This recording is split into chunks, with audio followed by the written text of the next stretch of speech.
Hey, is that folk music that you play there? What is that? How do you call that folk music?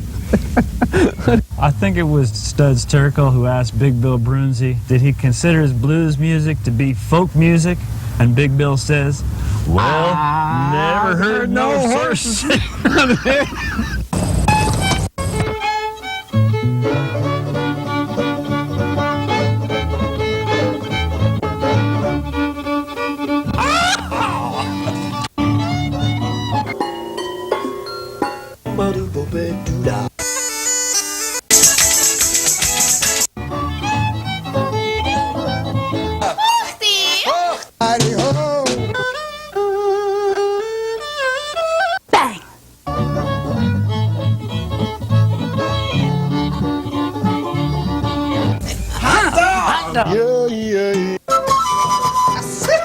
Don't hesitate.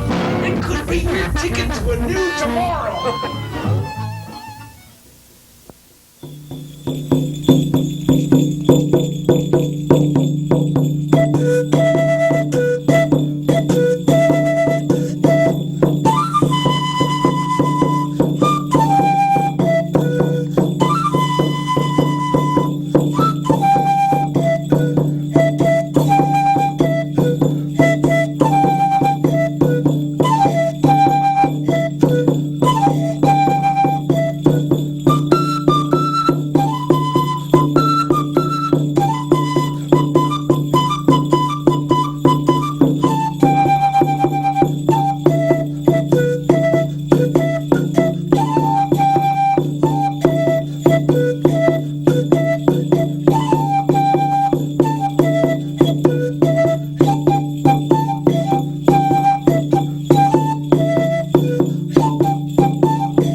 Beautiful.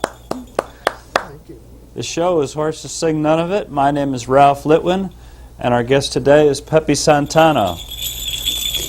I'd like to welcome you back to the show Horses Sing None of It. Pleasure to be back.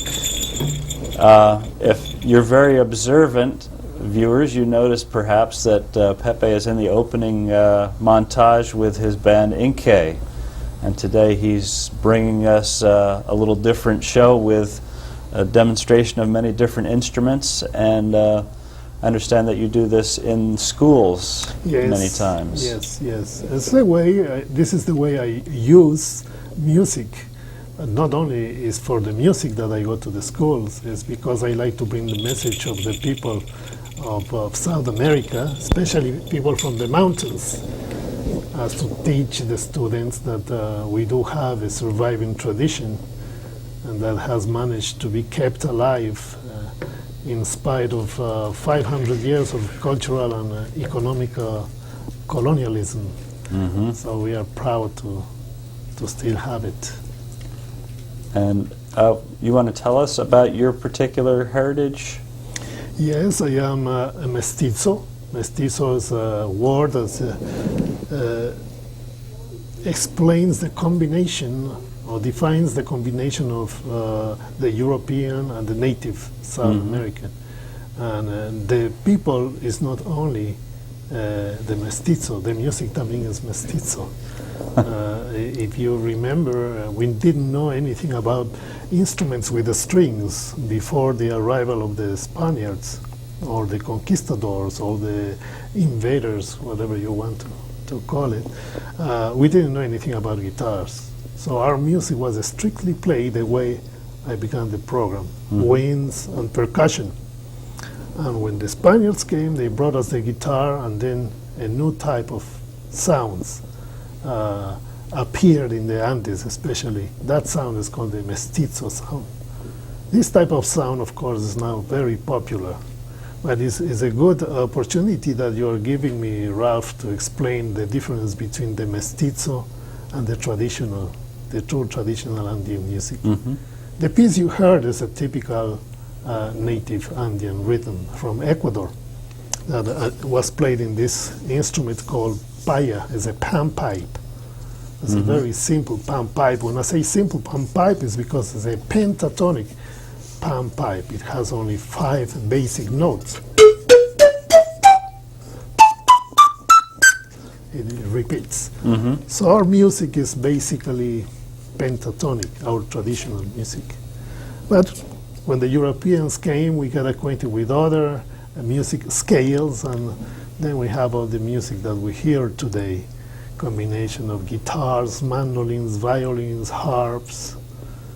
That's mestizo. And then we have another category of Andean sounds today, which is more related to the contemporary style of playing with synthesizers, things like that.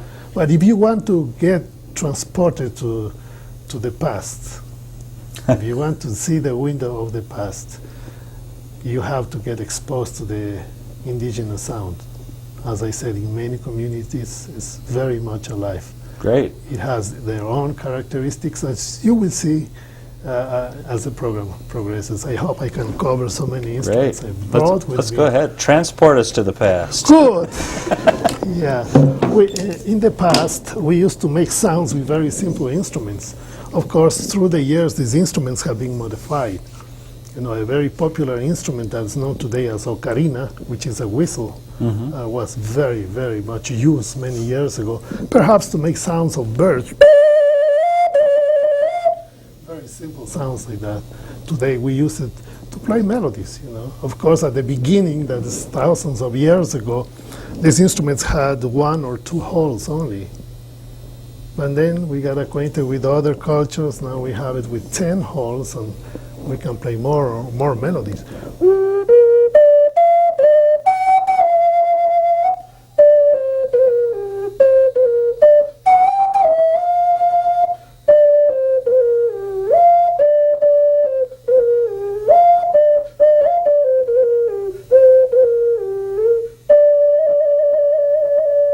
And so on. It's not so much used today in South America, except of Ecuador and parts of Colombia. But it's an interesting sound, this one of the ocarina. Now, we have another instrument that is quite interesting. It's a whistle that has only 3 holes. And with these 3 holes, we can play 21 notes. Wow. Just by overblowing. And we need, of course, just 1 hand to play. I will have to stand up so you can see how we can combine 2 instruments and play melodies. Virtually, 1 musician can become a whole orchestra.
Yeah. That's great. This is quite common in the Andean, in Bolivia, Peru, Ecuador. And our music is played collectively, which means in groups of 10, 20, 30 musicians. We have, for instance, a whistle that comes from the area of Bolivia and Peru. It's called tarca, made out of wood. Groups of tarca players are of 30 musicians sometimes. And the sounds that we can make with these instruments are quite loud. You know, you're going to hear just one. Imagine how it would be to hear 30 of them at the same time.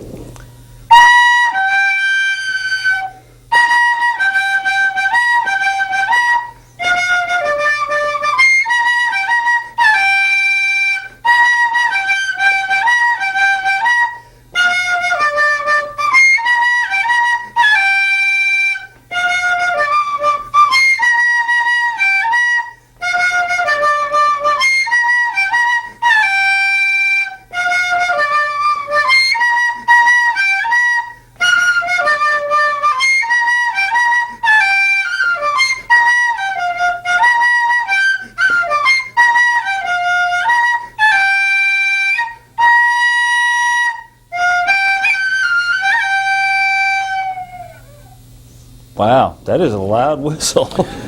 Interesting enough, this kind of instrument can be used to show the sort of harmony that we have in the Andes. It's not the same harmony that we are used to hear that comes from Europe. The harmony that we have is parallel. In other words, we play the same melody in two different keys. If you see here, we have the same instrument in two different sizes. And that would tell us that when we play the melody using the same fingering, we can accomplish that sound. I'm going to play a couple of notes so you can hear how this works. This is not the way it's played, both of them at the same time. So one at a time that we play. But just for the sound.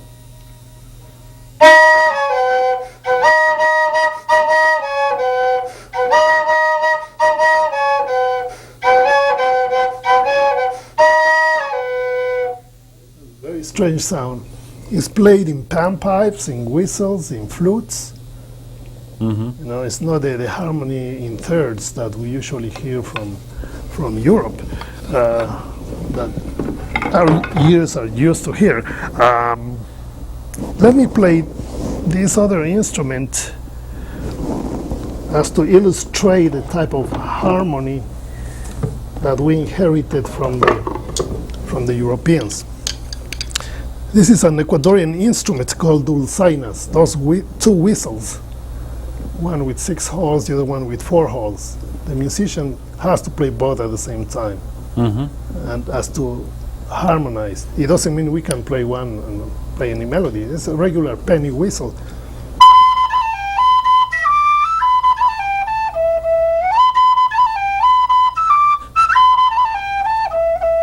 But in Ecuador, we think that playing both at the same time sounds sweeter.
Beautiful.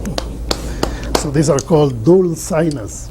And you could see the difference between this harmony and the harmony that I played with the tarkas before. An instrument that is quite popular, still popular in the Andes, is the traverse bamboo flute. We call it tunda, we call it pífano, we have many names. It's a basic bamboo flute, traverse flute.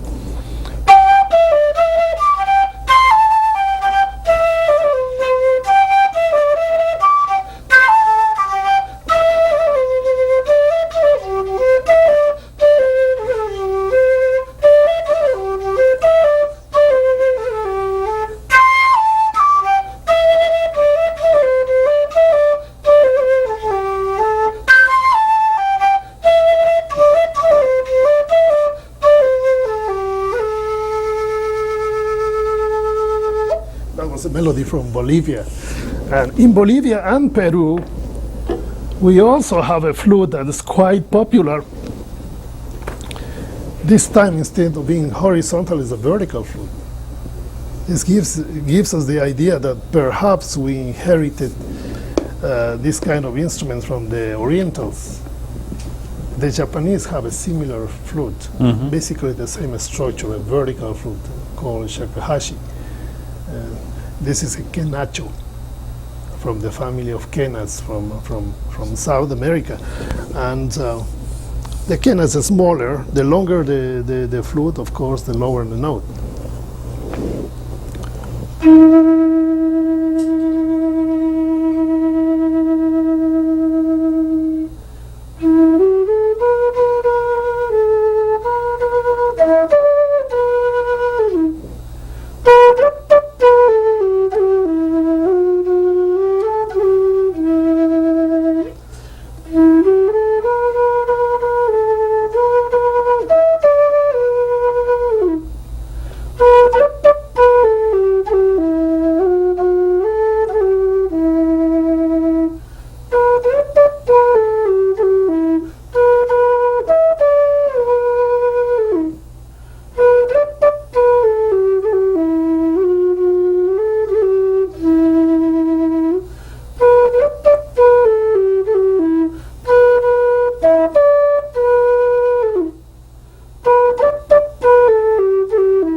Beautiful.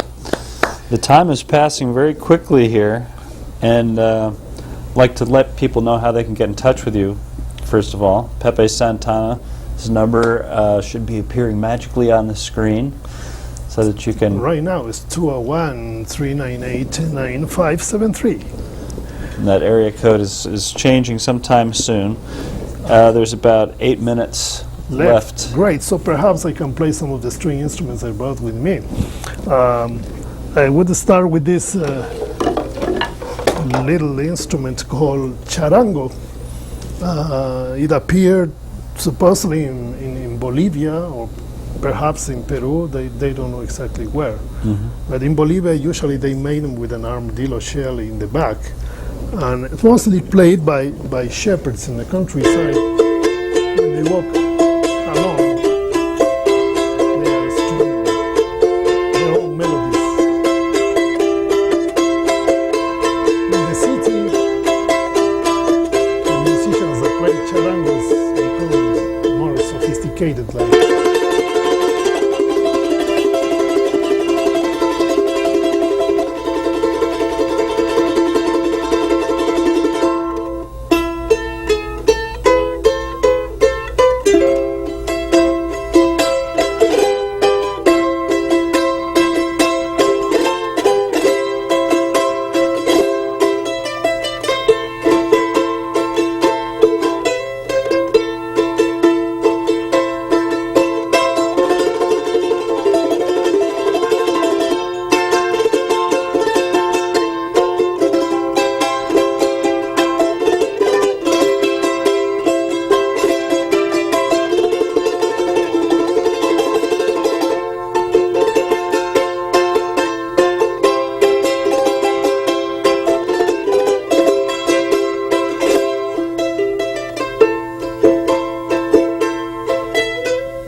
one type of charango, mostly popular in Bolivia.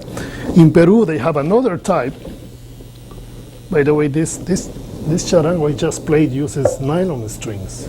In Peru, they have the same instrument but with metal strings. This particular charango is from Cusco, from Peru.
Now, I know we're running out of time, but before that, I'd like to tell you about a special pan pipe that I brought with me tonight.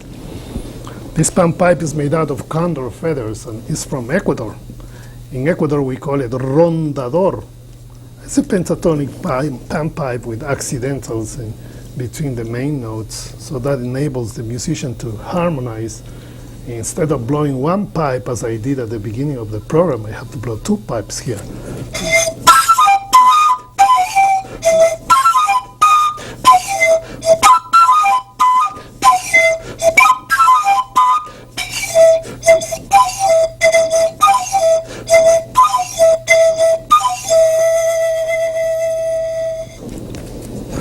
Now, how much time do we have left? We have about 4 minutes. Oh, great. 3.5. Good. Then I have to tell you about this pan pipe here. We have lots of pan pipes in the Andes, and each one has a different name, of course, depending on the amount of pipes, the notes, the scales, the length. This one is called siku. is of the family of the siku. In the native language Aymara, it's called siku. In the native language Quechua, it's called antara. And we have a name in Spanish for it, which is zampoña. Now, this one is divided in male and female part. The male part has the notes that the female part doesn't have. So in order to play a melody, especially if the melody is fast, two musicians would have to share. You want to share with? I don't know how to play that. Well, you help me later on. No? But I'm going to play both parts so you can get an idea of how this works.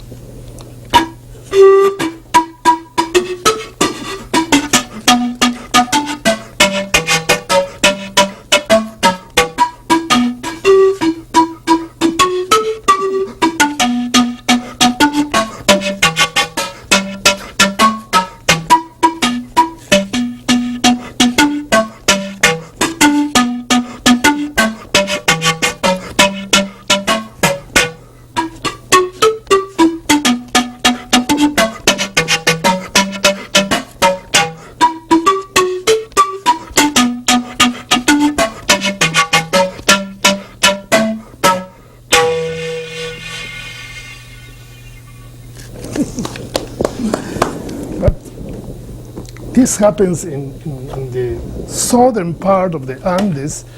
The pan pipes get longer and bigger.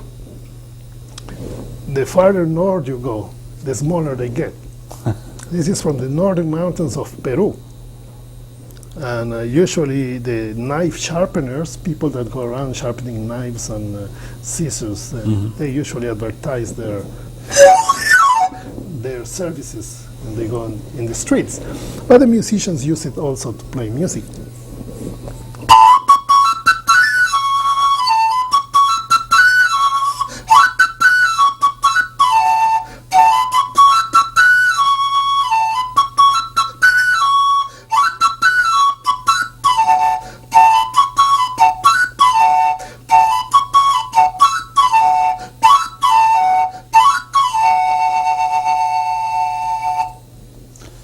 Wonderful. We're just about out of time. You're so incredibly talented. I wish we had more time to spend with How you. many more seconds do we have, Ralph? 30 seconds. Okay. You have something to say? Sure. You can play something with me here. These are hooves of gold. And we can play the last tune together. How's that? Okay. Here we Great. go. And that way we say our audience good night and thank you very much. Okay. Let's do it together. But you have to stand up with me. Good.